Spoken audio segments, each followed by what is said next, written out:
Caméra 13, hein. Il est 16h50, c'est l'heure du grand dossier. Soyez les bienvenus en direct sur LCI, Canal 15. Ce soir, le monde a compris qu'aucun retour en arrière ne serait possible. Les images de l'un des plus grands hôpitaux d'Israël, bombardé ce matin par l'Iran, regardez, ont fait le tour du monde. Plus d'une vingtaine de missiles balistiques ont frappé. L'un d'eux a touché ce bâtiment où une partie des ex-otages du Hamas sont pris en charge.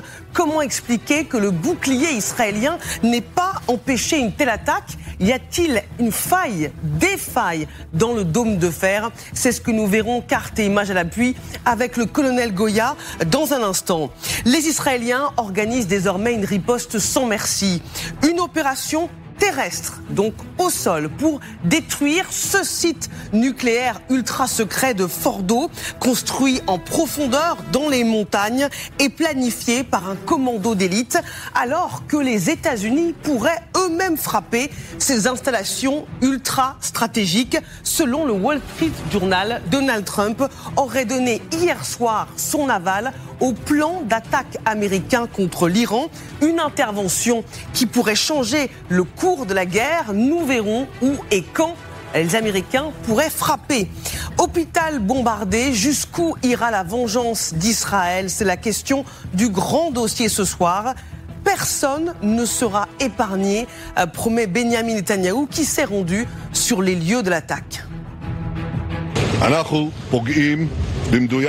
Nous touchons avec précision des cibles militaires identifiées, et eux ciblent un hôpital. J'ai donné l'ordre que personne ne soit épargné. Il faut choisir les mots précisément pendant une guerre. C'est ce que je m'impose, à moi et aux autres ministres. Parler peu, mais agir.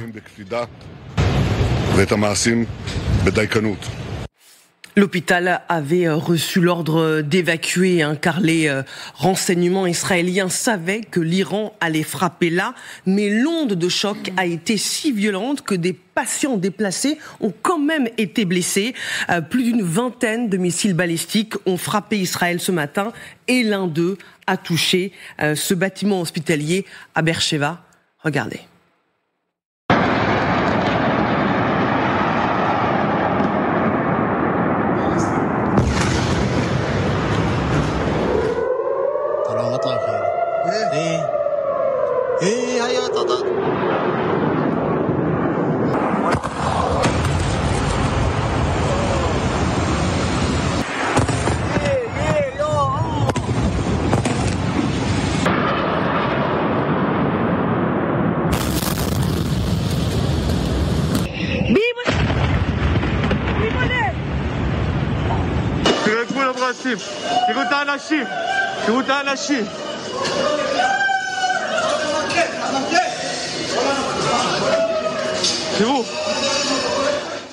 Un crime de guerre, dénonce le gouvernement israélien. Partons tout de suite dans le sud d'Israël. Nos équipes, vous le savez, sont partout où le conflit se joue. Retrouvons Thomas Misraki avec Thibaut Bruck en direct de Beersheva. Bonsoir Thomas, merci d'être avec nous en direct. C'est une frappe qui a sidéré tout le pays. Oui, effectivement, et pour plusieurs raisons. D'abord, je vais vous montrer les images de ce qu'il reste du bâtiment qui a été frappé ce matin aux alentours de 7h30. Je vais demander à Thibaut Bruck de monter sa caméra et de vous montrer les dégâts très impressionnants après cette frappe. Selon les autorités militaires israéliennes à qui nous avons parlé aujourd'hui, eh bien, le missile qui a frappé ici contenait environ 1 tonne d'explosifs. 1 tonne d'explosifs. Le résultat, vous l'avez devant les yeux, évidemment. C'est un coup dur pour les Israéliens, d'abord évidemment parce que cet hôpital, c'est le deuxième plus important du pays. C'est aussi un hôpital symbolique pour Israël parce que de très nombreuses victimes du 7 octobre ont été soignées ici. De très nombreuses victimes de ce qui s'est passé le 7 octobre ont décédé ou sont décédées dans cet hôpital et leurs portraits ornent toujours le hall d'entrée de l'hôpital où nous nous trouvons. Enfin, bien sûr, cet hôpital, il continue de soigner des soldats israéliens israélien et c'est l'une des raisons invoquées par l'Iran pour la frappe du jour. Évidemment, cet hôpital serait une cible militaire. Ce n'est pas un hôpital militaire. Il y a une maternité ici, il y a de nombreux services et l'immeuble qui a été touché, le dernier étage de cet immeuble était en fait un centre de soins pour les opérations. Voilà, donc les opérations chirurgicales. Donc le choc, il est immense ici. Le petit miracle, pardonnez-moi cette expression, c'est que vous le voyez. Je vais demander à Thibaut de vous montrer l'état de l'hôpital. Il n'y a eu aucun blessé ici, aucun blessé. Beaucoup de personnes choquées, mais aucun blessé pour la simple et bonne raison que les patients et le personnel qui étaient dans les étages supérieurs du bâtiment qui a été frappé ont été évacués hier soir suite aux menaces de l'Iran. Mais un docteur à qui nous parlions aujourd'hui nous disait qu'il n'avait jamais connu ça, jamais connu une frappe d'une telle intensité. Voilà ce qu'il s'est passé ici aujourd'hui. Pas de blessés bien sûr dans cet hôpital, mais des blessés il y en a eu en Israël aujourd'hui près de 80 et parmi lesquels 6 ce soir sont entre la vie et la mort. Merci beaucoup Thomas Misraki pour ces précieuses remontées de terrain avec Thibaut Bruck en direct de Beersheva dans le sud d'Israël. Allons plus loin dans le grand dossier et j'ai le plaisir d'accueillir ce soir le colonel Michel Goya. Bonsoir. Bonsoir Marie. Consultant militaire pour LCI. Margot Haddad, bonsoir. Bonsoir Marie. Éditorialiste internationale pour LCI et présentatrice. Vous connaissez parfaitement la région et votre regard nous sera précieux. Samantha de Benderne, bonsoir. Chercheuse à la Royal Institute of International Affairs et ancien officier politique de l'OTAN. Colonel, cette frappe sur un hôpital civil, est-ce que c'est le point de non-retour pour Israël ? C'est en tout cas un événement extrêmement grave. Alors, il n'est pas évident que cet hôpital ait été ciblé en soi. On est sur des missiles qui sont après tout assez peu précis. Donc il y a un tir de zone, il a peut-être été dévié. Ce que l'on voit sur les images, c'est qu'a priori, il a explosé en l'air. Je ne vois pas de cratère, donc c'est explosé un petit peu en altitude. Donc tous les dégâts que l'on voit sont l'effet d'un souffle. S'il y avait effectivement une tonne d'explosifs, vous avez un souffle absolument phénoménal qui a complètement éclaté tout ce qu'il y avait autour. C'est pour ça que vous avez l'étage supérieur qui est écrasé, etc., que toutes les fenêtres sont éclatées. Donc oui, c'est grave malgré tout, parce que évidemment c'est un hôpital qui a été frappé. Alors les Iraniens peuvent essayer de se rattraper en disant que... et c'était un peu l'argument d'ailleurs de tous les terroristes, de dire non mais Israël, de toute façon, tout le monde est militaire en Israël, donc il n'y a pas de distinction entre cibles civiles et militaires. Et puis particulièrement cet hôpital qui est près de Gaza, il servait aussi à soigner les soldats israéliens qui ont été engagés à Gaza. Donc, Colonel, je veux juste rebondir sur ce que vous voulez dire. Vous envisagez la possibilité que cet hôpital n'était pas la cible principale de l'Iran, qui affirme ce soir que la cible était en réalité une base militaire et de renseignement israélienne qui se trouve seulement à 1 kilomètre de l'hôpital Soroka. Oui, je l'exclus pas. Effectivement, on n'est pas sur des engins. Alors, je ne sais pas quel est le missile qui a été utilisé, mais on n'est pas sur des engins qui sont extraordinairement précis. Vous savez, on calcule, on appelle ça un écart circulaire probable. Ça mesure la précision d'un projectile. C'est en gros le rayon d'un cercle où il y a une chance sur 2 pour que ça tombe, que le projectile tombe. Des missiles comme ça, c'est un écart circulaire probable de disons 300 mètres à peu près, voire plus parfois. Donc, en gros, il y a une chance sur 2 que ça tombe au-delà de 400 mètres, du 500 mètres de l'objectif visé. Et dans ce cas-là, on se trouve pas très loin de celui qui était annoncé par les Israéliens. De toute façon, on est sur des choses qui sont... Allez, en réalité, on tape en pleine ville. Il faut quand même... Oui. Quand vous tapez au milieu d'une ville, oui, a priori, vous avez quand même de bonnes chances de toucher sur quelque chose qui n'est pas un objectif militaire. Il faut être clair. De toucher les civils. Margot, est-ce la frappe de trop, si je puis dire, qui fait que désormais, tous les verrous vont sauter et que Israël va mener une riposte sans merci? En tous les cas, c'est très choquant. C'est-à-dire que la ville de Beersheva est habituée aux attaques au couteau, par exemple. C'est là où il y a un taux de criminalité le plus fort en Israël, sur le territoire israélien. C'est aussi à la frontière avec la Cisjordanie. Donc, il y a beaucoup de tensions, mais c'est aussi une ville assez paisible où la communauté juive orthodoxe cohabite avec la communauté arabe. C'est un peu le cas, par exemple, dans la ville de Haïfa également, où il y a une véritable mixité sur le territoire israélien. Donc ils sont habitués à de la criminalité, aux attaques au couteau, mais pas forcément à avoir des frappes aussi fortes dans cette ville-là. Pour rebondir sur ce que disait le colonel Goya, sur la superficie d'Israël, la fenêtre de tir ou la possibilité de ne pas avoir la bonne cible, entre guillemets, elle est très forte. C'est-à-dire qu'Israël est un tout petit pays. Donc, même si la cible avec des missiles iraniens qui ne sont pas forcément interceptés par le dôme de fer, il y a aussi une trajectoire qui est extrêmement imprévisible. Et donc, vous avez cette possibilité, même si vous avez des alertes, et donc c'est là où les Israéliens ont un système d'alerte bien organisé et qui permet notamment aux civils de sortir le plus vite possible ou d'aller dans les abris, eh bien, vous avez cette possibilité de frapper une cible civile. Et là, forcément, dans l'inconscient des Israéliens, c'est aussi la possibilité de continuer, en tous les cas, l'opération des Israéliens en cours sur l'Iran. Ça donne une raison de plus de continuer sur le long terme cette opération-là. Samantha de Ben-Berne. Oui, je partage les deux analyses. Alors, il faut souligner le fait que les patients avaient été mis à l'abri parce qu'on s'attendait à des frappes. Le fait de s'attendre à des frappes peut aussi être expliqué par le fait que l'hôpital était près d'un site militaire. Mais depuis 3 ans et demi maintenant, sur les plateaux, depuis que les 2 guerres ont commencé, celle en Ukraine et celle à Gaza, on voit des frappes sur les hôpitaux sans cesse. On se dit toujours que ça va être la frappe de trop. Je rappelle quand même que cette semaine, Kiev a connu une des frappes les plus violentes depuis le début de la guerre. Aujourd'hui, on dénombre 29 morts. Pas un mot de la communauté internationale, pas un mot des médias. Tout est concentré là-dessus. Donc, j'espère qu'en Israël, ça va aussi être mis en perspective. Mais vu la montée du langage, la montée des tons, je pense que ça va être utilisé comme un prétexte pour frapper encore plus fort en Iran. Les images que nous avons en direct grâce à nos envoyés spéciaux sur place nous montrent l'ampleur des dégâts, mais les dégâts auraient pu être encore plus graves. Écoutons ce que dit le colonel Rafovitz, porte-parole de l'armée israélienne, au micro de Thomas Misraki et Thibaut Bruck.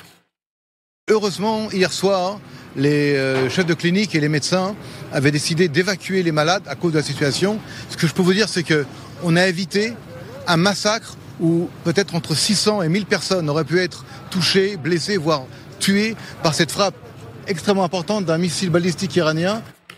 Oui, un massacre a été évité, mais la défense israélienne n'a pas empêché tous les missiles balistiques iraniens d'atteindre évidemment le territoire de l'État hébreu. C'est ce que nous allons voir, carte et images à l'appui, avec le colonel Goya. Comment expliquer justement que le bouclier n'ait pas empêché une telle attaque? Alors, regardons d'abord ces images dans le ciel israélien, car l'Iran a lancé une salve d'environ 20 à 30 missiles balistiques, provoquant plusieurs impacts dans une zone urbaine, donc où se trouvaient des civils, avec, nous dit l'armée israélienne, l'un des missiles qui a frappé la région, qui contenait des munitions dispersées, ça veut dire plusieurs petites bombes à une altitude d'environ 7 km. Donc on voit bien que ces missiles ont été lancés pour faire d'énormes dégâts. Alors, si les frappes ont été relativement contenues, on voit bien que la défense israélienne n'a pas tout intercepté. Alors pourquoi? On va regarder un schéma. On vous parle beaucoup, évidemment, du dôme de fer, mais pour être très très précis, ce n'est pas le dôme de fer, ici, qui protège de tout. Colonel, oui. Expliquez-nous comment ça fonctionne. Alors effectivement, c'est un système de défense, on appelle ça multicouche, mais c'est pratiquement le cas dans tous les systèmes de défense des pays, de tous les pays. En Ukraine, on a sensiblement des choses à peu près équivalentes. Particularité effectivement d'Israël, ce que vous avez un système, je pense qu'on en reparlera un peu plus en détail tout à l'heure, qui est destiné uniquement à intercepter les roquettes, donc des choses qui vont à quelques dizaines de kilomètres simplement. Donc ça vient de Gaza, ça vient de Liban, mais ça vient pas d'Iran, donc c'est pas fait pour ça. c'est fait pour des petits projectiles. Et c'est, au passage, extrêmement difficile de le faire. Ensuite, il y a un événement considérable en Israël, c'est en 1990, la guerre du Golfe. Israël n'avait aucune défense comme ça, et l'Irak de Saddam Hussein a lancé 40 missiles balistiques potentiellement chimiques sur Israël. Et Israël, à ce moment-là, n'avait aucun moyen de défense contre ces missiles. Donc ils ont subi, ça a été un vrai traumatisme, et depuis cette époque, ils se sont dit plus jamais, et on va construire un barrage, un bouclier de défense qui va nous protéger de ça. Et donc actuellement, donc il y a eu toute une série de missiles patriotes dont on parle beaucoup en Ukraine, par exemple, qui sont toujours d'ailleurs utilisés dans ce système, etc. Puis les Israéliens ont leur propre technologie en la matière, et donc ils ont notamment établi 2 couches hautes, ce qu'on appelle la fronde de David. Donc ça, c'est la couche la plus basse, qui intercepte notamment les missiles de croisière. Vous savez que l'Iran peut envoyer 3 types de projectiles sur Israël, les drones, bon, on en reparlera, ça peut être intercepté par des hélicoptères, par des avions, etc. Des missiles de croisière, donc ces missiles qui volent bas, qui volent relativement lentement, et comme ils viennent de loin, on a le temps de les repérer, et ces missiles, ils sont interceptés par la fronde de David, ainsi que des missiles balistiques. Alors, les missiles balistiques, eux, vont dans le ciel, et plus ils vont haut, plus ils prennent de la vitesse, et plus ils sont difficiles à intercepter. Donc la fronde de David, c'est le système intermédiaire qui intercepte aussi ces missiles qui viennent le moins loin. Et les plus dangereux, ce sont évidemment les missiles balistiques à très grande vitesse, qui vont très haut dans le ciel. Alors, il y en a des différents types, on a évoqué certains qui sont maintenant ce qu'on appelle mirvés, c'est-à-dire qu'ils ont des mirves, ils ont plusieurs têtes. Donc évidemment, quand ça arrive dans le ciel, que vous avez non plus une tête, mais 3 à intercepter, ça devient évidemment beaucoup compliqué. Certains sont très rapides. Les Iraniens se vantent de disposer de la technologie hyper véloce, c'est-à-dire non seulement très rapide, mais en plus manœuvrable, ce qui évidemment les rend encore plus difficiles à intercepter. Et pour ça, vous avez donc le système O israélien qui est le plus sophistiqué, missile Arrow, c'est-à-dire flèche, ou Hertz en hébreu. Et les Américains, qu'il ne faut quand même pas l'oublier, participent à la défense du ciel avec au moins une batterie, peut-être 2, de THAAD. Je rappelle que le THAAD, c'est utilisé notamment aux États-Unis pour intercepter les missiles intercontinentaux nucléaires. Et donc, ils sont là pour frapper au-delà de l'atmosphère. C'est-à-dire que là, 100 km, 150 km, on est dans le vide. Et puis 100 km en altitude, et c'est à peu près autant en largeur. Donc, on tape très loin quand même d'Israël. Donc là, colonel, vu les missiles balistiques qui ont été lancés ce matin, c'est ce système qui était censé intercepter ces missiles. Tout à fait. Alors attention, c'est très sophistiqué, donc accessoirement ça coûte très cher, et donc il n'a pas non plus des quantités phénoménales, mais c'est encore une fois, c'est très sophistiqué. Nous, Français, on n'a pas l'équivalent, par exemple. On n'a pas l'équivalent en France. Non. Mais comme tout le système, il faut bien comprendre que c'est pas infaillible. Infaillible, c'est pas à 100%. Ce qu'il faut noter, ce qui est le plus étonnant, c'est que justement, ils arrivent à intercepter quasiment 90% des missiles, et ça, c'est une vraie performance en réalité. Maintenant, oui, quand vous lancez des salves, mécaniquement, surtout les salves les plus rapides, les plus modernes, d'où ces engins que j'ai évoqués, vous avez forcément un qui passe, et quand vous avez un missile balistique avec une tonne d'explosifs qui passe dans un petit pays comme Israël, qui tape dans des zones urbaines, forcément, vous faites des dégâts. Et donc, on a vu ce système de défense. Puis il y a un deuxième qu'il ne faut quand même jamais oublier, c'est la défense civile.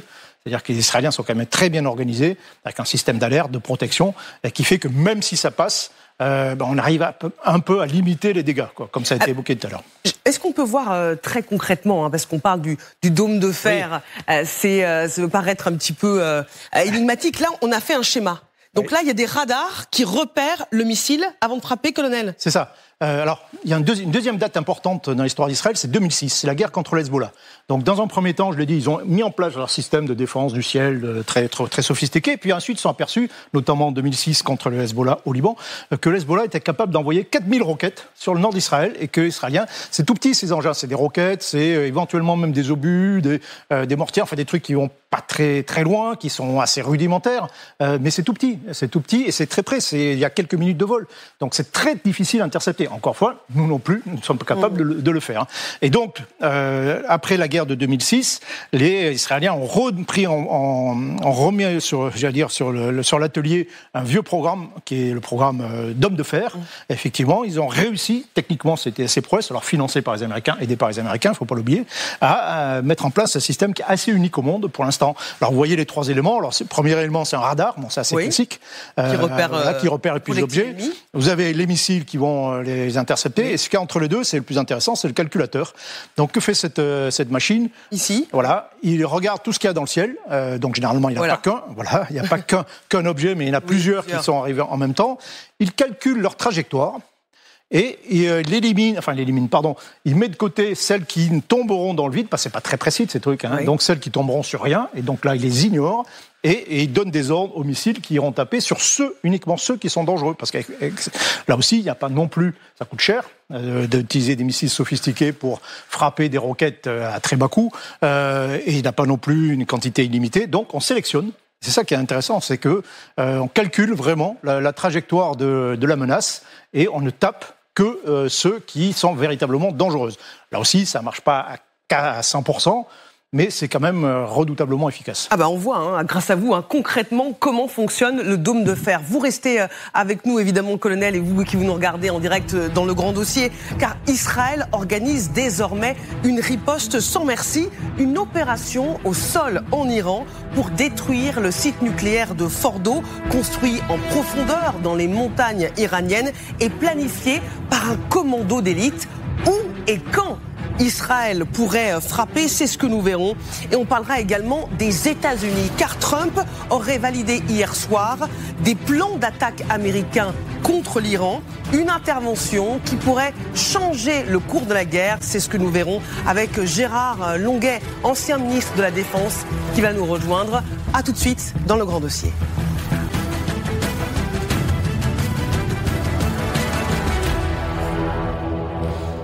Vous êtes bien devant le grand dossier intitulé ce soir « Hôpital bombardé, jusqu'où ira la vengeance d'Israël ?»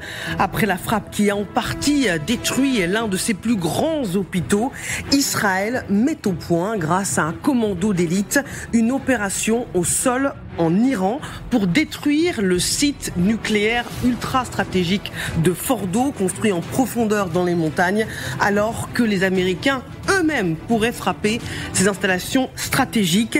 Une intervention qui pourrait changer le cours de la guerre. Nous posons la question à Gérard Longuet, bonsoir, qui nous a rejoint, ancien ministre de la Défense. Merci d'être avec nous dans le grand dossier. Avant de vous entendre, voici les principaux titres de l'actualité. À la une, à l'heure où un nouveau cap a été franchi dans cette guerre entre l'Iran et Israël, le Quai d'Orsay invite les Français souhaitant quitter l'Iran à partir d'aujourd'hui de passer via l'Arménie ou la Turquie, idem pour Israël, où vivent 150 000 Français. Ceux qui souhaitent partir sont invités à passer par l'Égypte ou la Jordanie. Demain, un avion sera affrété depuis Amman pour faciliter le retour des Français les plus vulnérables. Pendant ce temps, faut-il y voir la preuve d'une avancée sur le front du conflit en Ukraine pour la première fois? Vladimir Poutine déclare qu'il est prêt à rencontrer Volodymyr Zelensky, le président ukrainien, mais seulement si c'est la dernière étape des pourparlers, explique le président russe. Enfin, ce rebondissement dans l'affaire du petit Grégory. Aujourd'hui, la grande-tante de l'enfant qui a été retrouvé noyé et ligoté dans la Vologne doit être convoquée devant la justice en vue d'une possible mise en examen pour association de malfaiteurs criminels. Dans un communiqué, Jacqueline Jacob, aujourd'hui âgée de 80 ans, réaffirme sa totale innocence. 40 ans, plus de 40 ans après le meurtre du petit garçon. Voilà pour pour l'essentiel de l'actualité à 17h20 sur LCI. Vous êtes bien devant le grand dossier consacré à cette question. Hôpital bombardé, jusqu'où ira la vengeance d'Israël? On en parle avec le colonel Michel Goya, avec Margot Haddad, Samantha de Bendern et évidemment Gérard Longuet, ancien ministre de la Défense, qui nous a rejoint. Dans un instant, nous allons vous parler de cette opération au sol en Iran qui est mise au point par un commando d'élite pour détruire le site nucléaire de Fordo. Mais d'abord, partons sur le terrain du conflit. Retrouvez nos envoyés spéciaux Thomas Misraki avec Thibaut Bruck. Thibaut, vous êtes monté tout en haut de l'hôpital, du bâtiment qui a été frappé ce matin. Vous pouvez m'appeler Thomas, Marie, ça me fera plaisir aussi. Voilà, je vais vous montrer ce qui s'est passé ici ce matin et les conséquences évidemment du missile. Ça, ce sont les pompes hydrauliques des ascenseurs, d'une partie des ascenseurs de cet hôpital et vous voyez, la salle a été complètement dévastée. Je vais demander à Thibaut de vous montrer là où le missile a frappé, littéralement. C'est donc au 6e étage du bâtiment, d'un des bâtiments de cet hôpital. Le missile en question transporté, selon les autorités militaires israéliennes, une tonne d'explosifs et vous le voyez, les dégâts sont considérables. Tout a été pulvérisé, tout est détruit. Il y avait ici des laboratoires, des espaces de chirurgie aussi. Ce bâtiment a été entièrement détruit. Les 6 étages le sont. On ne peut pas s'avancer plus parce que si on avançait sur cette partie du bâtiment, eh bien les choses ne sont pas stables et on risquerait de tomber. Il y a donc ici qui nous accompagne du personnel de sécurité de l'hôpital. Mais vous le voyez, les dégâts sont incroyable et il n'y a eu aucun blessé ici ce matin à 7h30 quand la bombe a frappé, pour une simple et bonne raison, c'est que la plupart du personnel et des patients qui étaient dans ce bâtiment ont été évacués hier soir en raison des menaces de l'Iran. Par précaution, cette précaution, eh bien, elle a sauvé la vie, nous disait un responsable de l'armée tout à l'heure, probablement de 600 à 1000 personnes. Voilà. Alors, personne blessé ici, mais évidemment, en dehors de ce bâtiment, les autres bâtiments de ce centre médical ont aussi été endommagés par la force de l'explosion, l'effet blast, et il a fallu déplacer des centaines de personnes, 250 patients très précisément, qui ont dû être transférés vers d'autres hôpitaux de la région pour continuer à être soignés et bien sûr être mis à l'abri d'éventuelles frappes supplémentaires. Pas de blessés ici, j'en termine là, Marie, mais il y a eu près de 80 blessés aujourd'hui en Israël suite aux frappes qui ont eu lieu dans la banlieue de Tel Aviv, à Holon et ici dans le sud du pays. 80 blessés donc après ces frappes iraniennes, dont 6 dans un état très grave ce soir. Beaucoup. Thomas Misraki, évidemment, je connais votre prénom. Thomas Misraki et Thibaut Bruck, nos reporters qui nous permettent ce soir d'avoir ces images saisissantes qui nous permettent de comprendre pourquoi, évidemment, le gouvernement israélien se saisit de cette frappe pour justifier une fois de plus une riposte sans merci. Écoutons le président israélien qui s'est rendu lui aussi sur le site de l'hôpital bombardé et qui annonce une cible assumée pleinement, le guide suprême, l'ayatollah Ali Khamenei. La réalité, c'est ce qui se passe dans cet hôpital. Des juifs et des musulmans qui travaillent ensemble, en paix, et font le bien ensemble. Ils changent le monde ensemble. Et c'est ça le futur de notre région. Et pour cela, parfois, nous avons besoin de partir en guerre, pour aller couper la tête du serpent, la tête de l'empire du mal, la tête qui décide de frapper, la tête qui décide d'un programme nucléaire pour anéantir Israël. Tout le monde aura compris la métaphore, hein. Le serpent, c'est le guide suprême. Jade Partouche, vous nous avez rejoint. Bonsoir Jade. Éliminer Khamenei est devenu l'un des principaux objectifs de guerre d'Israël. Oui, il y a clairement un changement de ton. On l'a entendu là avec Isaac Herzog, le président israélien. Khamenei est aujourd'hui une cible de guerre. Les Israéliens ne s'en cachent plus. Il n'y a qu'à écouter ce que disait Israël Katz, le ministre de la Défense israélien, pas plus tard que ce matin, pour comprendre effectivement que désormais les Israéliens veulent sa tête. Un dictateur comme Khamenei ne peut être autorisé à continuer d'exister. L'armée israélienne a reçu les instructions et sait que pour atteindre ses objectifs, cet homme doit absolument disparaître. J'ajoute à cela la déclaration de Benyamin Netanyahou sur X ce matin. Nous exigerons le prix fort des tyrans, c'est ce qu'il a dit en déclaration sur X. Pourtant, rappelez-vous, il y a encore quelques jours, Benyamin Netanyahou demandait aux Iraniens de se soulever eux-mêmes pour renverser le régime. Sur ce plateau, on parlait même de ce refus catégorique des Américains d'anéantir Khamenei. Selon l'administration Trump, le président américain aurait dissuadé, rappelez-vous, Benyamin Netanyahou, d'éliminer Khamenei. Nous leur avons dit de ne pas le faire. Ça, c'était dimanche, donc il y a 4 jours. Eh bien, aujourd'hui, même le discours du côté des États-Unis a changé. Hier, cette petite phrase lancée par Donald Trump devant la Maison-Blanche laisse entendre que les jours d'Ali Khamenei sont comptés. Monsieur le Président, que répondez-vous au guide suprême de l'Iran qui dit qu'il ne se rendra pas ? Je lui souhaite bonne chance.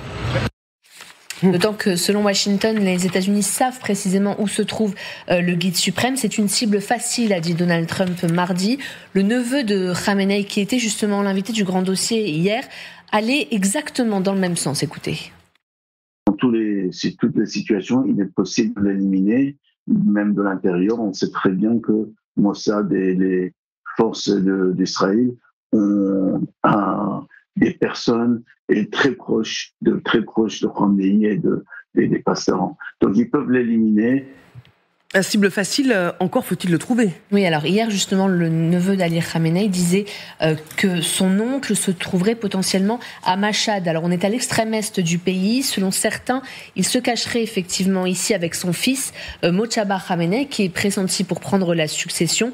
Il se trouve que dimanche, Israël a frappé précisément à cet endroit. On est quand même à 2300 km d'Israël. C'est la frappe la plus éloignée de l'État hébreu depuis le début de l'opération. Selon une source diplomatique au Moyen-Orient, cette frappe israélienne était justement un avertissement lancé au guide suprême pour lui dire « Nous savons précisément où vous êtes et vous n'êtes à l'abri nulle part ». Autre hypothèse, il n'est pas très loin de Téhéran, terré dans un bunker près du mont Damavand. On est au nord-est cette fois de la capitale iranienne. Une unité d'élite des gardiens de la Révolution assurerait sa sécurité selon le New York Times. Merci beaucoup Jade pour toutes ces informations.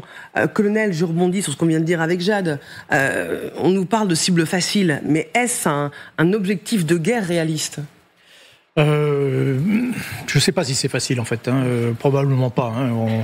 Il doit être aussi enterré que les centrifugeuse de Bordeaux, a priori. Non, je pense pas que ce soit une cible facile. Est-ce que c'est une cible, utile ? Ça, c'est aussi une autre question. C'est pas si évident que ça. Voilà, donc on comprend. Il faut bien comprendre que les Israéliens, oui, ont décapité, ont tué un certain nombre de dirigeants. Ils ont tué tous les chefs du Hamas depuis l'origine, pratiquement. Ils ont tué tout un tas de chefs d'organisation armée. Là, ce serait la première fois qu'on s'attaquerait à un chef d'État. Et je suis pas sûr que ce soit si productif que ça en réalité.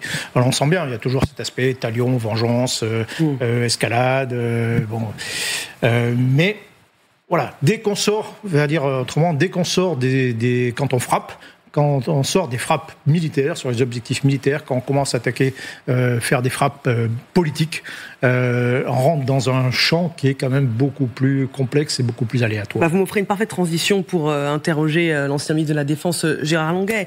Je rebondis sur ce que vient de dire le colonel Goya. Est-ce souhaitable d'éliminer rapidement, à moyen terme, le guide suprême iranien ? On ne sait pas si on élimine un régime que peu de gens vont pleurer, en tout cas en Iran et en Europe. Est-ce qu'il n'y a pas le risque de basculer dans le chaos, l'inconnu, parce qu'il n'y a pas encore d'opposition assez stable pour prendre la relève ? C'est tout à fait ça. Avec un élément nouveau, c'est le fait que 2 grands pays, qu'on aime ou qu'on n'aime pas, mais qui existent, la Chine et la Russie, viennent de prendre position et appellent à la négociation. Alors pourquoi le font-ils ? Peut-être parce qu'ils pensent que ça peut s'arrêter du jour au lendemain et qu'ils ont envie de protéger l'Iran. Peut-être surtout parce qu'ils sentent que Israël s'est lancé dans une opération pour laquelle l'opinion est assez favorable dans une partie essentielle du monde, c'est-à-dire la destruction de l'arme nucléaire. Ni dans le monde arabe, ni dans le monde européen, ni dans le monde américain, latino-américain, on a entendu une quelconque réprobation de l'idée de détruire l'arme nucléaire. Après, le changement politique pose d'autres problèmes et on a le sentiment, j'ai le sentiment personnellement, je n'ai pas de compétences exceptionnelles, mais j'ai le sentiment à travers les déclarations de Xi Jinping et de Poutine, lequel Poutine est parfaitement odieux, vous avez raison de le rappeler, parce que la frappe la plus meurtrière depuis l'offensive, c'est une frappe russe sur Kiev, depuis l'offensive du 24 février 22. Mais on a quand même le sentiment que ces deux nations veulent entrer dans le débat, et les positions de Trump les y incitent. Pourquoi ? Parce qu'il dit tout et n'importe quoi. Et il dit oui, c'est une cible, mais pas maintenant. Mais pas maintenant, c'est quoi ? C'est dans 10 minutes parce que j'ai un café avant, ou c'est dans 3 mois ? On n'en sait rien. Oui. Et il y a dans cette action israélienne quelque chose de clair, c'est le nucléaire, et le refus du nucléaire, et qui est partagé. Après, tout est ouvert, et je pense qu'il serait raisonnable de réfléchir collectivement entre grandes nations sur ce sujet. Le problème, c'est que Poutine s'est discrédité parmi les grandes nations. Est-ce que la Chine peut être un modérateur ? Tout reste ouvert, et en tous les cas, c'est Trump qui a la clé de la négociation internationale. Qu'en pense Margot et Samantha ensuite ? Les Israéliens et les Américains ont en tête une chose, c'est simplement de gagner du temps. C'est-à-dire que d'éliminer certains membres des gardiens de la Révolution, potentiellement Ali Khamenei, de porter un coup à l'appareil politique iranien, permettrait notamment aux Israéliens de pouvoir détruire petit à petit, et de créer un réseau d'informateurs qu'ils ont déjà créé depuis très longtemps, parce que contrairement à ce qu'il se passe à Gaza, et ce qu'il s'est passé à Gaza et sur le 7 octobre où c'était un dossier qu'ils avaient mis de côté parce qu'ils avaient un accord tacite avec le Hamas, ce n'est pas le cas sur l'Iran. Sur l'Iran, ça fait des années que les Israéliens se préparent à créer un réseau d'informateurs, à essayer d'avoir le plus d'informations sur l'enrichissement d'uranium. Et ce réseau d'informateurs, il est extrêmement puissant. On l'a vu notamment avec les images du Mossad sur le territoire iranien, mais également parce que, selon les médias israéliens, il y aurait une possibilité d'avoir infiltré le commandement des gardiens de la Révolution, donc ceux qui protègent notamment Ali Khamenei, au plus haut sommet de l'État. Ça a été le cas notamment avec l'exemple de l'agent secret Eli Cohen en Syrie, qui est monté jusqu'au plus haut de l'appareil politique syrien. Ça a été déjà fait dans l'histoire du Mossad. Et donc, il compte notamment là-dessus pour avoir le plus d'informations et déstabiliser l'appareil politique de l'intérieur. Je rejoins Gérard Longuet. Le problème là-dedans, c'est que quand on n'a pas une opposition politique préparée, et on l'a vu notamment avec ce qu'il s'est passé sur le Chili, avec Allende par exemple, où ils ont voulu mettre Pinochet en place, on a vu ce que ça a donné. Donc, toute alternative n'est pas forcément bonne sur le long terme, mais c'est pour ça que je reviens sur la théorie de seulement gagner du temps, c'est-à-dire d'avoir une fenêtre d'opportunité à court terme, de pouvoir neutraliser et de se renforcer de l'autre côté, plutôt que d'avoir un changement de régime sur le long terme en Iran. Ça, pour l'instant, l'opposition politique n'existe pas réellement. Il y a le fils du Shah, Pahlavi, qui a une notoriété très grande sur la scène internationale. C'est pas forcément le cas en Iran. Oui. Samantha. Oui, alors pour reprendre un petit peu l'idée des Chinois et des Russes comme médiateurs potentiels, Poutine aurait pu être un médiateur très intéressant à cause de ses bonnes relations et avec le régime iranien et avec Netanyahou. Poutine s'est discrédité aux yeux des Occidentaux depuis 2022. Il est aussi en train de se discréditer vis-à-vis des Iraniens pour plusieurs raisons.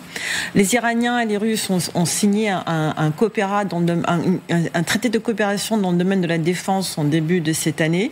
Le Parlement iranien l'a ratifié d'urgence ce week-end, mais Poutine a bien insisté hier que ce partenariat ne comprend pas une clause de défense mutuelle. Donc c'est plus une coopération technologique qu'une clause de défense mutuelle. Et il a dit, de toute façon, les Iraniens ne nous ont pas demandé de les aider, ce qui n'est pas forcément vrai, car les Iraniens ont besoin de défense aérienne que les Russes pourraient fournir. Et l'ambassadeur iranien à Moscou a tweeté hier en russe en disant, en temps de crise, nous savons qui sont nos vrais amis. Donc Poutine, en tant que médiateur, aujourd'hui, ça semble être très compromis. Les Chinois, bien sûr, doivent regarder ça avec horreur parce qu'ils dépendent énormément du gaz liquéfié naturel qui passe par le détroit d'Ormuz.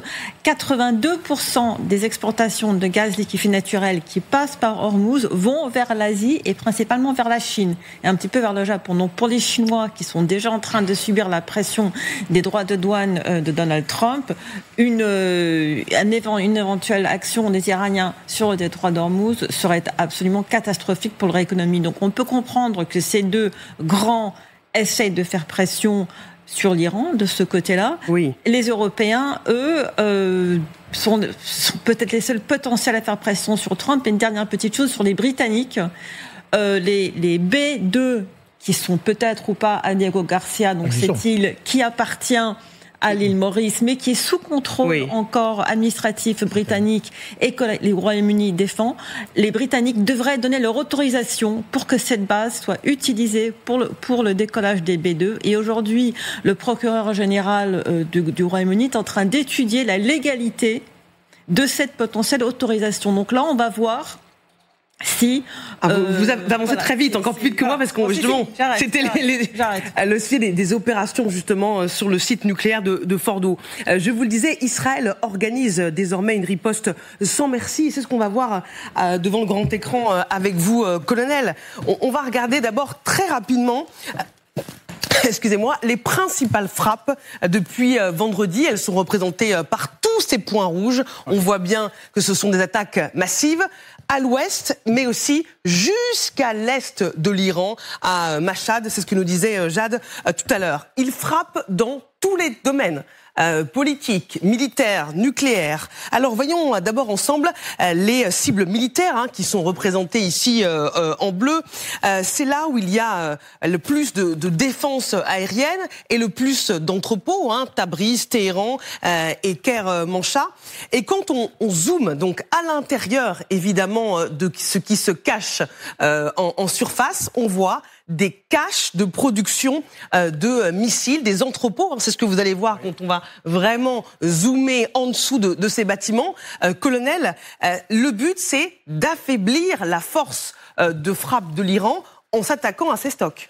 Oui, bien sûr. On parlait du système de défense antiaérien. En réalité, la première ligne de défense israélienne, elle est en Iran. C'est-à-dire qu'évidemment, si vous arrivez à détruire les missiles avant même qu'ils soient lancés, c'est encore mieux. Donc, en ce moment même, il y a une traque des lanceurs qui sont souvent mobiles. Donc, c'est difficile, il faut les trouver, les frapper très vite. Et des stocks de missiles comme ce qu'on voit ici. Donc, ça fait partie, c'est ce qu'on appelle un axe opérationnel de cette campagne de frappe. Vous avez plusieurs objectifs importants, moins importants. Importants, c'est les sites nucléaires, par exemple. Mais ils vont pas bouger, ces nucléaires. Et puis c'est pas une menace immédiate. Ça, c'est une menace immédiate. Donc, en même temps et même avant même d'ailleurs de frapper les sites nucléaires, on va commencer par frapper la défense aérienne. Comme ça, après, on est tranquille et on peut faire ce qu'on veut. Et puis ensuite, deuxième priorité, ce sont ces missiles avant qu'ils tombent sur Israël. Donc, ils les détruisent. Ils les traquent, ils les détruisent autant que possible. Ils en détruisent plusieurs centaines, y compris plusieurs centaines de lanceurs et de missiles. Et pour revenir d'ailleurs sur la carte précédente...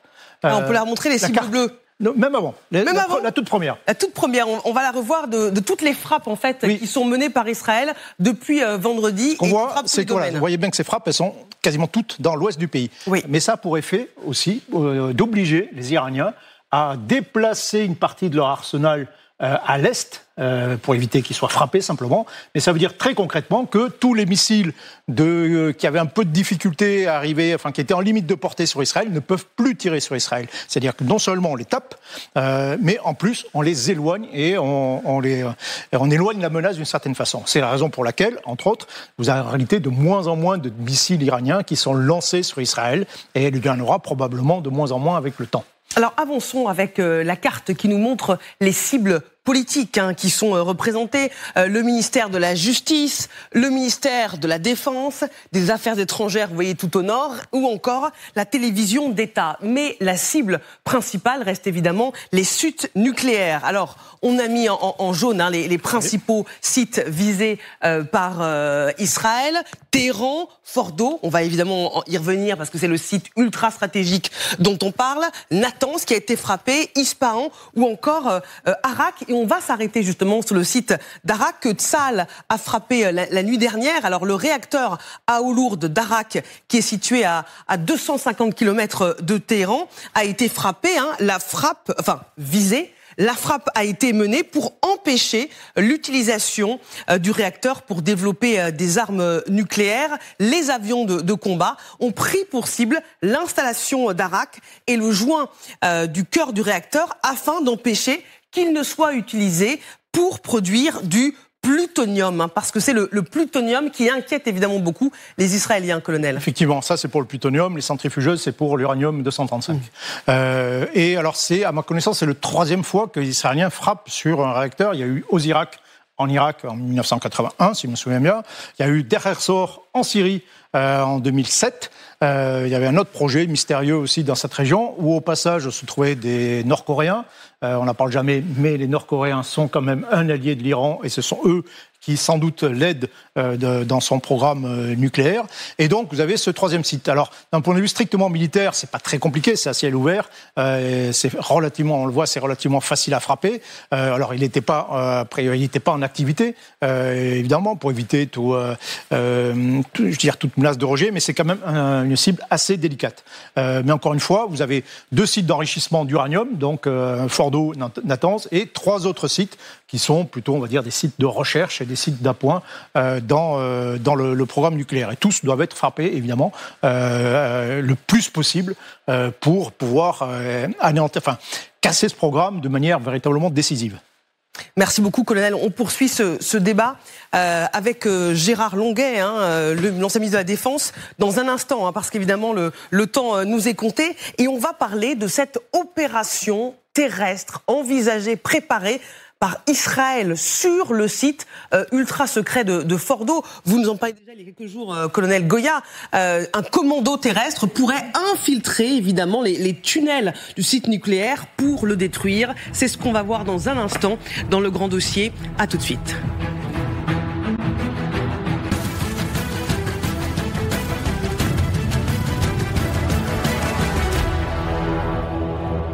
Vous êtes au bon endroit sur LCI, Canal 15, devant le grand dossier consacré ce soir à cette question.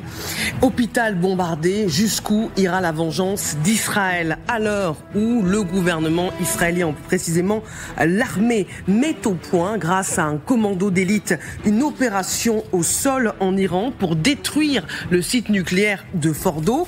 Les Américains aussi préparent une intervention. Trump aurait donné son aval hier soir au plan d'attaque contre l'Iran. De quoi parle-t-on? C'est ce que nous verrons également. Partons d'abord aux États-Unis, retrouver nos envoyés spéciaux. Nos reporters sont partout là où le conflit se joue. Hélène Bonnet et Éric Josset sont ce soir en direct de Washington. Bonsoir Hélène. Le président américain doit bientôt trancher. Pourquoi hésite-t-il encore ? Eh bien, vous parliez à l'instant du fait qu'il avait validé les plans d'attaque sur l'Iran. C'était donc mardi soir, si l'on en croit le Wall Street Journal. Et ce matin, Donald Trump a posté un message en disant que seul lui savait exactement ce qui se passait dans sa tête et qui, c'est seul lui allait décider. Alors pourquoi hésite-t-il ? Eh bien, d'après des sources, des responsables américains qui ont fuité dans la presse, il semblerait qu'il y ait un débat assez intense au sein du Pentagone et entre les conseillers de Donald Trump pour jauger de l'efficacité des bombes anti-bunker américaines. En réalité, Donald Trump voudrait s'assurer qu'elles sont totalement efficaces et qu'elles suffiront à éradiquer totalement le programme nucléaire iranien. Et visiblement, certains en doutent, certains estiment qu'il faudrait plusieurs bombes conventionnelles et aller jusqu'à une frappe nucléaire tactique, ce qui n'est pas du tout envisagé pour l'instant par le président américain. Donc il y a ce débat, il y a aussi les réticences de Donald Trump quant au fait d'enclencher un conflit qui pourrait s'enliser, durer dans le temps, et ça, Donald Trump n'en veut pas. Donc on sent bien qu'il y a de l'hésitation. Donald Trump n'a pas encore tranché, sans doute parce qu'il laisse encore la porte ouverte aux Iraniens pour négocier. Merci beaucoup pour ces toutes dernières informations. Hélène Bonnet avec Éric Josset en direct ce soir de Washington DC. Devant l'hésitation encore du président américain, eh bien Israël a bien compris qu'il fallait prendre les choses en main et envisage une intervention terrestre en Iran. Regardez ce que dit la presse. Les Israéliens ont déclaré à l'administration Trump que s'ils ne peuvent pas toucher suffisamment profondément la montagne avec des bombes, ils peuvent le faire avec des humains. Le but, anéantir la menace nucléaire. Écoutons Benjamin Netanyahou. Nous avons éliminé cette menace. Tout ce qui concerne la menace nucléaire, nous agissons. À la fin de cette opération, il n'y aura plus du tout de menace nucléaire. Alors, on l'a dit, colonel, pour pouvoir frapper Fordo avec l'aide des Américains, il faudrait plusieurs méga-bombes pour détruire ce site qui est enfoui très en profondeur dans les montagnes iraniennes. Alors regardons plus précisément où les Israéliens peuvent agir. On voit le point de contrôle, le périmètre de sécurité avec les miradors. On rappelle évidemment que ce site ultra stratégique est étroitement surveillé. Vu d'en haut, vous avez le bâtiment extérieur, les fameuses centrifugeuses souterraines qui sont extrêmement enfouies et l'entrée des tunnels. Eh bien, c'est peut-être par là, justement, qu'un commando d'élite au sol pourrait entrer pour s'infiltrer. C'est ce qu'on va voir dans la carte suivante, parce qu'on est à 80 mètres de profondeur pour les plus profonds tunnels. Et c'est par l'entrée des tunnels, là on voit le schéma, que peut-être le commando pourrait intervenir. Oui, on en parlait il y a 2 jours, Marie. Et oui, colonel, vous êtes toujours en avance sur l'actualité. Sauf que maintenant, la presse dit que l'option, elle est vraiment envisagée. Oui, bien sûr. C'est-à-dire que oui, ce qui ne peut pas être frappé par le ciel peut peut-être l'être par le sol. Les Israéliens ont une grande tradition des opérations commando audacieuses. Ils sont allés libérer des otages en plein cœur de l'Ouganda par un raid aérien très audacieux. En 1970, pendant la guerre d'usure contre l'Égypte, ils sont allés dans les lignes égyptiennes voler un immense radar soviétique. Ils ont attaqué une base, ils ont tout cassé, ils ont pris le radar, ils l'ont coupé en morceaux, ils l'ont emmené dans des hélicoptères et ils l'ont ramené en Israël. Donc ils sont capables de faire ça. Alors c'est une opération très délicate. Concrètement, ça signifie, pour attaquer un truc comme ça, c'est d'amener des forces pas loin. La difficulté, c'est qu'il faut créer une base à proximité. Donc une base d'hélicoptères, s'il y a moyen de poser des avions dits tactiques, des Hercules, des choses comme ça, c'est encore mieux. Et puis ensuite, une fois que vous avez cette base, vous attaquez Fordo, concrètement avec des avions, hélicoptères d'attaque, vous matraquez tout ce qui est possible, vous neutralisez tout ce qui est possible dans les défenses, vous arrivez avec vos hélicoptères d'assaut, vous débarquez votre commando, le commando Matkal ou la Sarriette 13, des unités de forces spéciales. Si vous avez de quoi poser un C-130, un Hercule, c'est encore mieux, parce que là, vous pouvez amener du matériel plus lourd. Et une fois que vous avez pénétré dans le dispositif, la vraie difficulté, ce sont les tunnels. En gros, c'est la barrière des tunnels. Est-ce qu'on peut les franchir? Est-ce qu'on peut la faire exploser? Ou est-ce qu'on est sur des choses qui font 2 mètres d'acier? Ça, c'est la vraie difficulté en réalité. Mais à partir du moment où vous arrivez à pénétrer dans les tunnels, c'est fini. C'est-à-dire que là, vous arrivez, vous pénétrez à l'intérieur, vous cassez tout, vous détruisez toutes les centrifugeuses, vous faites tout exploser, vous revenez, vous remontez dans les hélicoptères, vous revenez dans votre base intermédiaire, vous faites le plein et vous rentrez en Israël. Ça, c'est le scénario type. On est dans la série Foda, là. Peut-être. C'est pas une série. Le colonel Goya a rappelé l'opération ANTB pour libérer les otages en Ouganda en 1976. Ou 17 16. Et donc, ils ont volé avec un Hercule, si je ne me trompe pas, mais ils ont volé en dessous du radar, donc vraiment à une très très basse altitude pendant des milliers de kilomètres pour arriver et totalement non détecté en Ouganda. Donc c'est vraiment une spécialité des Israéliens. Avec la voiture du président Amin Dada, oui, habillé, qui était dans l'Hercule.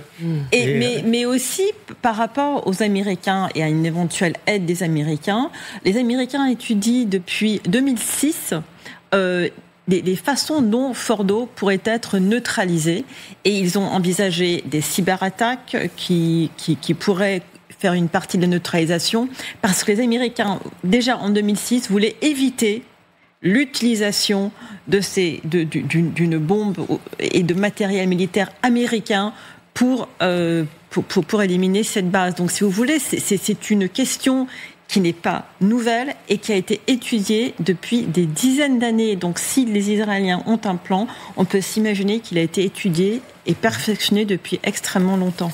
Gérard Longuet. Les Israéliens ont fait la preuve de leur capacité, de leur imagination.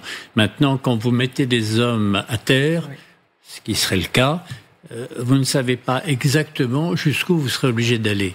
Parce qu'on peut avoir des surprises, en général plutôt mauvaises, et avec la nécessité de soutenir des troupes, de les récupérer, et un système cumulatif.